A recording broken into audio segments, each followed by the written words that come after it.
Hi friends, ஒருத்தவங்க எனக்கு comment பண்ணியிருந்தாங்க. என்ன அப்படின்னா, நான் இந்த மாதிரி ஸ்லீவுக்கு லைனிங்கில் பத்தலை அப்படின்னா லைனிங்கோட கரைப்பகுதி கீழே வர மாதிரி நீங்கள் மடித்து வச்சு ஸ்லீவ் கட் பண்ணுங்கள். அப்போ உங்களுக்கு ஜாயிண்ட் கொடுக்குற மாதிரி வராதுன்னு சொல்லி நான் ஒரு வீடியோ போட்டிருந்தேன். அதுக்கு அவங்க இந்த மெத்தட் தப்பு, கரெக்ட் இல்லை அப்படின்னு சொல்லியிருந்தாங்க.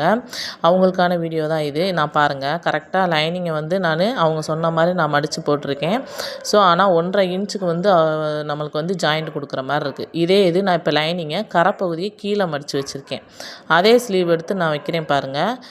ஸ்லீவோட அகலம் எவ்வளோ கிடைக்கிதுன்னு பாருங்கள். அதில் 1.5 இன்ச் நம்ம ஜாயிண்ட் கொடுக்குற மாதிரி இருந்துச்சு. இதில் கீழே ஸ்லீவோட சுற்றளவு மார்க் பண்ணிவிட்டு அந்த ஜாயிண்ட் கிட்ட பாருங்கள் 2 இன்ச் அளவுக்கு நம்மளுக்கு எக்ஸ்ட்ரா கிடைக்கிது. இது அந்த மாதிரி கட் பண்ணுறதுனால எந்த தப்பும் கிடையாது. இந்த மாதிரி டிப்ஸை நீங்களும் ஃபாலோ பண்ணி யூஸ் பண்ணுங்கள்.